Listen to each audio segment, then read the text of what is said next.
Growing up, I moved schools a lot and remember awkward lunch breaks without having anyone to eat with. I did not have friends in class. At one point, I even got bullied. There have been many times in my life where I wanted to be accepted. Even as an adult, I want to belong, to be wholly embraced as part of the family, the community, the workplace, and be socially relevant. This deep-seated desire is just so innate, so natural in my heart, and I know it exists in you too. There's a fundamental need to be affirmed by the people around us, whether it's something we say, do, or who we are as an individual. We want to matter.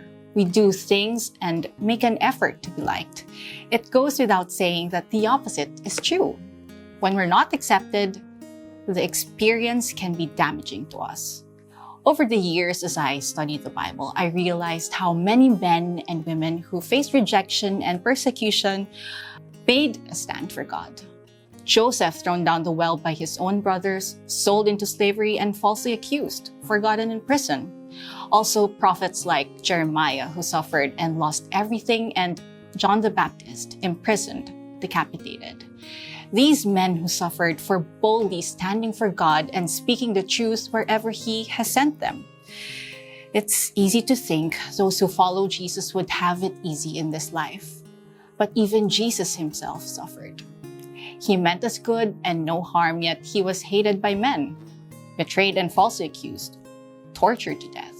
He was acquainted with suffering and grief, and yet He was immovable. If you desire to live a life that pleases God rather than men, know that it is good.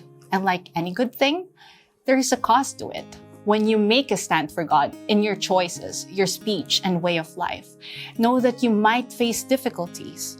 Just like the holy men from the Bible, our brothers and sisters from all around the world, and just like Christ Himself, there will be times you will be laughed at, mocked, mistreated, or persecuted. Unpleasant things.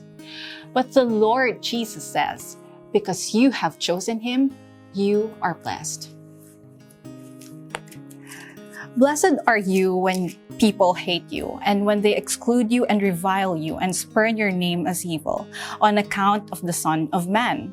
Rejoice in that day, and leap for joy, for behold, your reward is great in heaven, for so their fathers did to the prophet. Wow!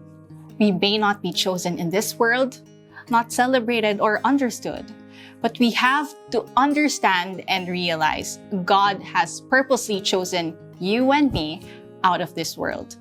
Let's carry the cross and follow Him in our choices and way of life. I pray that we all realize where true acceptance is found.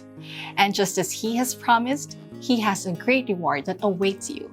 It may not be in this life, but surely we have one in heaven. Have a great day.